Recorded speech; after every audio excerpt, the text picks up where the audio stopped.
अस्सलाम वालेकुम dear students. आज हम एक नया लेसन पढ़ेंगे। This is organelle and cell level. This lesson is from ninth biology. तो हम देख लेते हैं what are organelles and what are cells. तो बेसिकली हम लेवल्स ऑफ ऑर्गेनाइजेशन पढ़ रहे हैं ताकि हम जो लिविंग ऑर्गेनिजम्स हैं उनको हर एक डिफरेंट लेवल पे इजीली स्टडी कर सके। तो इससे पहले जो हम लेवल पढ़ रहे थे वो था मॉलिक्यूलर लेवल। मॉलिक्यूलर से पहले हमने एटॉमिक और सब एटॉमिक लेवल पढ़ा। तो इस जो ऑर्गेनेलीज हैं ये कब बनते हैं, जब डिफरेंट बायोमॉलिक्यूल असेंबल्स होते हैं तो वो सेल ऑर्गेनेलीज बना देते हैं। तो इसकी डेफिनेशन देख लेते हैं। Biomolecules assemble in a particular way and form organelles. तो जो बायोमॉलिक्यूल्स हैं जो कि मैक्रोमॉलिक्यूल्स और माइक्रोमॉलिक्यूल्स, वो एक पार्टिकुलर ऑर्डर के अंदर, पार्टिकुलर तरतीब के अंदर एक ऑर्गेनाइज होते हैं, जुड़ जाते हैं, तो फिर बाद में क्या बनाते हैं, organelles. The organelles are sub cellular structure and when they assemble unit of life it explain cells are formed. तो जो सेल ऑर्गेनेलिज हैं ये सब सेलुलर स्ट्रक्चर्स हैं, मीन सेल से छोटे स्ट्रक्चर्स हैं, सेल्स के अंदर पाए जाने वाले स्ट्रक्चर्स हैं। जब ये मिलते जाते हैं एक डिफरेंट जो एक सेट है सेल ऑर्गेनेलिज का, जब वो मिलता है तो वो unit of life means cells को बना देते हैं। सेल्स के बारे में आपने पहले छोटी क्लासेस में पढ़ा होगा।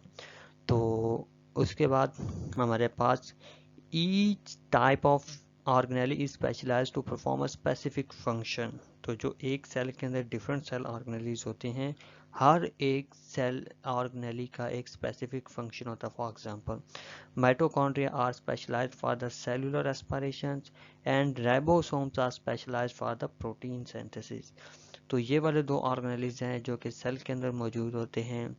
इनका काम क्या होता है, माइटोकॉन्ड्रिया का काम क्या होता है, वो सेलुलर रेस्पिरेशन करता है। जो फूड हमने खाई होती है, ग्लूकोज, उसको उसको तोड़ता है और उससे जो निकलने वाली एनर्जी है वो हम फिर बाद में अपनी फिजिकल एक्टिविटीज़ को परफॉर्म करने के लिए यूटिलाइज करते हैं। और जो राइबोसोम्स हैं उनका काम क्या है कि वो प्रोटीन को सेंथिसाइज करते हैं।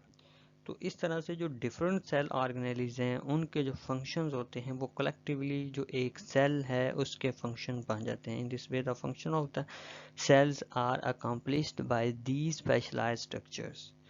तो जो एक सेल है, एक सेल क्या काम करता है वो इस पे डिपेंड करता है कि उसके अंदर ऑर्गेनेलीज कौन कौन से मौजूद हैं और वो वाले ऑर्गेनेलीज क्या काम करते हैं। बिल्कुल इसी तरह से जैसे कि हमारी ह्यूमन बॉडी है, हमारे डिफरेंट ऑर्गन्स हैं, मीन्स हमारी बॉडी के पार्ट्स हैं, हिस्से हैं।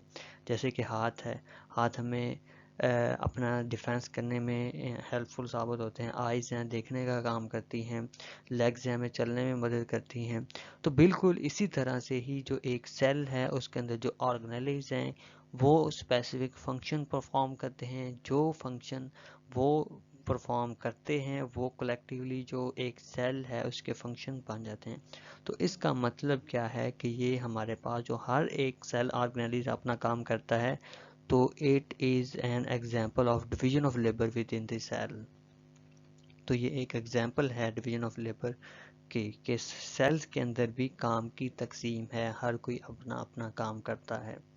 In the case of prokaryotes the most protist the entire organism consist of the single cells. कुछ ऐसे लिविंग ऑर्गेनिजम्स होते हैं जो कि सिर्फ एक ही सेल पे मुश्तमिल होते हैं। उनमें प्रोकैरियोट्स हैं, प्रोटिस्ट हैं, उनकी लाइफ सिर्फ एक ही सेल पे होती है, वो यूनिसेलुलर उनको हम ऑर्गेनिजम्स कहते हैं। In the case of most fungi all animals and all plants the organism consist of up to the trillions of the sales.